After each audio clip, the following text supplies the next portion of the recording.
Good morning, Verge. How are you?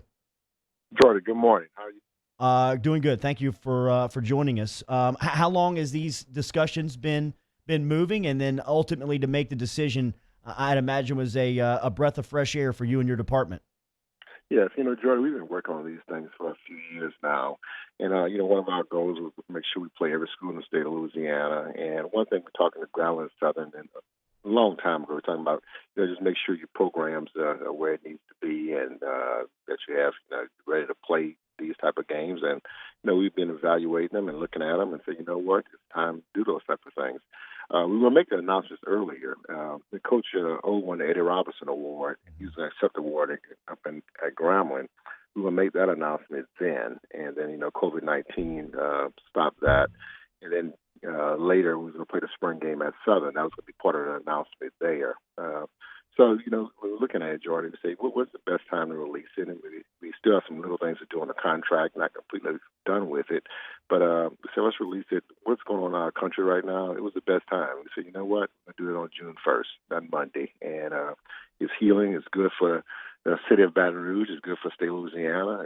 It's good for our community, and it was time for us to do it. Yeah. And so you mentioned being good for Louisiana, and that's what I want to ask you about, Verge. Was it when Coach O got this job, it seems like ever since then, scheduling, and I don't know how far ahead, maybe it's even before then, but it seems like there's been a concerted effort to, when you schedule these smaller schools, where these smaller schools get a nice payday, there's been a concerted effort to start to keep that money in state. Was that something that y'all talked about? That something goes back to Skip Bertman. Let's be honest, when we started playing schools in Louisiana, Skip Bertman took that model from the baseball program, if you remember, and he built baseball in the state of Louisiana to be one of the best sports in the state, in the country, Louisiana baseball. And the same thing we're doing with football. We look at all the programs in the state. We're like, you know what? These schools go around and play teams in Georgia and Nebraska and UCLA, Ohio State.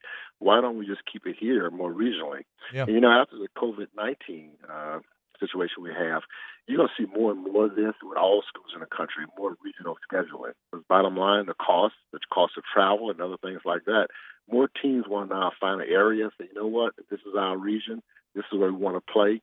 Southern Miss might not want to travel to UCLA to play a game. They're going to look to play no further than Texas, and no further, to the east of them is Florida. So you're going to see a different type of scheduling taking place. We always do our Power 5 opponents. And sometimes we might do two Power 5 opponents or, a Power 5 and a big mid-major like we always do. But, sometimes, we do those other schools, it's going to be in the region somewhere. Talking to Verge Ausberry, LSU Executive Deputy Athletic Director. Verge, as far as Tiger Stadium goes this fall, you mentioned COVID a couple times now. I know that everything's still very much up in the air. Can you give us any idea of where y'all's heads are at or where the plans are at for attendance come fall time? George, we are planning for Tiger Stadium to be filled, when the first game starts. But, you can't plan that right now. It's still too early. I don't think nobody could tell you. I tell people all the time, somebody can tell you, at a wine, say what we're going to be doing and how it's going to look. They can't say that. It's still too early. This is the beginning of June. And I think, you get through this month right here. The governor put us in phase 2, which is good for all of us. But, we're going to wait and see the end of June, where we are, how things look, the pandemic, how's it moving up or down, how's it affecting your team, players. That's the first and foremost thing, is the health of our student athletes. That's what Coach O and all of our coaches, that's what we worry about, their health and their well-being and their mental health. So that's what we're concentrating on right now. We have Dan Gasson. He's working on all that, the operations part, when the season take place, when it take place, when it starts, and all those type of things. He's handling that with the SEC and everyone else and our people on the ground here in Louisiana. So it's really too early to give you an answer to that right now. We're just monitoring the situation and getting closer and closer in the year. We're having conversations with all of our sister schools in the SEC. And gets that time, that point, then we have a formal announcement, everybody. Well, can I just make a suggestion, Verge? You just have to put the Texas band at the top of the stadium, even if it's a limited capacity. Like if there's 20K people in there, Texas band needs to be in the nosebleeds. We're gonna use a social distancing, I promise. That's right. Or make them park the bus 3 miles away. 2018, Ausberry was recognized as the LSU National L Club Distinguished Alumnus of the Year. As we said, he's the executive deputy athletics director. Verge, you're a former football player, and you've got an outstanding relationship, obviously, with the program and had a front row seat to last season. When did you know that they were going to be as special as they were last year? There's a few things in the summer. I watch the team work out in the summer, and sometimes I even work out with them a little bit. Just get a feel of the team and the players and the chemistry. One thing I liked about this team earlier, what Coach O did, he put this team together where there was a lot of camaraderie. And we got rid of a lot of the people who just didn't fit. And I don't care how good of a player was, if he didn't fit with what we were trying to do. And that's why Coach has done a great job. You don't open a paper every morning, a arrest report, and players getting in trouble and those type of things. So first of all, it was the players that fit. Then you had a leader on this team. That was our quarterback, Joe Burrow. He's a leader. And people, hey, they respected him. And you got to respect the quarterback. And he's the guy, he's the leader, and he brought everybody together. They were practicing on days when they didn't have practice. Yeah. And every football player was there, the whole team. Just not the offensive players, the defensive players, the DBs. Coaches couldn't be there, but everybody else was there. And then you move on during the season. The game that really told, that's why you have to play these type of games. When we played Texas and Austin, everybody what was the turning point? What was the game of the year? That was the game. And what Joe Burrow did in that game, especially on that last play, we threw that ball to Jefferson, that's a big-time play. He's being sacked at the time. That changed the whole dynamics of our team and atmosphere. If you notice, from that Texas game on, this football team got better every game, especially on the offense side of the ball. Yep. And we knew going in earlier, the offense side of the ball was going to carry the defense for a little while. We had a lot of young guys, a lot of transition on defense. But we knew the offense would be the ones have to carry us to get to that point of the year where, the defense could take care of themselves. Verge, you were a standout linebacker here, and it seems like Damone Clark is on the doorstep of busting out. When you see him, what do you envision for his third season? He's a tremendous talent, physical talent, and just a good football player. And I think what DeMond wants to do, talking to him, and he and I have a great relationship, talking about learning and understanding the game. We talked a lot this year about when he and I were talking about the drops in defense and things like that, especially on pass defense. The first time I was telling him, the first thing is down and distance. You break the huddle, the first thing you get in the huddle, the first thing you're looking for is, down and distance. So if it's 3rd and 14, don't jump the short route in front of you. Let them throw the ball in front of you, roll, make the tackle, and punt the ball. If you jump the short route, they're going to throw the square right behind you. That's 15, 16 yards. So those are the type of things that he's worked on his game. He keep working on it. Every game since the Verge, how I just did well. The mental approach to the game. And that's, a linebacker, you're a lineman and you're a backer. You're a between guy. That's why they call him a linebacker. And I think you have to be some of the smartest guys on the field. You have to think, line people up, but also be able to play the pass also. And he has the physical tools and the talent, a great kid right here from Southern Lab. I think, those are the type of players that Coach would want in the program. He's going to be a difference maker for us this year. Verge, can you explain what it's been like, the challenges of running an athletic department during this time? It hasn't really been challenges. Bottom line, I look at it this way here.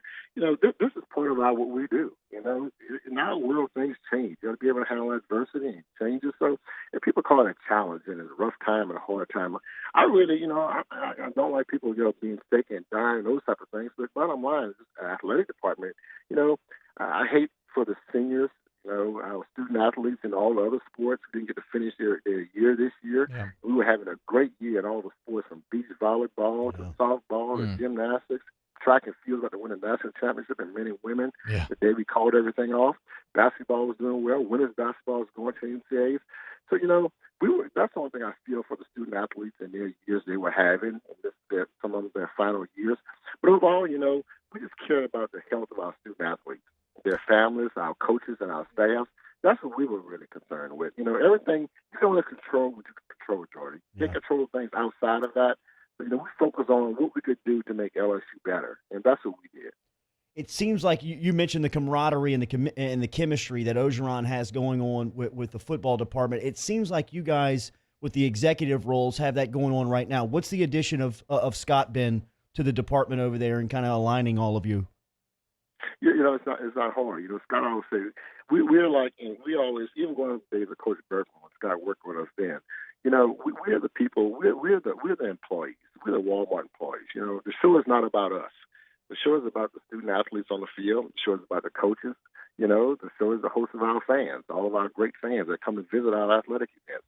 So we are the producers, and that's how Scott called it. We're the producer of the movie. We sit back, we produce the movie, And, you know, the players, they play their role. You know, I'm not tackling anybody anymore, fellas. You know, I'm not doing that. I'm not trying to tackle anybody anymore. So that's what the players do. So our job is to put the student athletes and our coaches in the best position to be successful. That's our job. We help them be successful. We help them win. We help them graduate from an institution. We help them become better people. That's our job as administrators. Those two young Ausberry boys looks like they're ready to tackle at University High. I know a lot of people looking at them. They look good growing up. Yeah, they're doing well growing up, 16 and 14. 15, I'm sorry. Thank you, Verge. Thank you for the time this morning, man.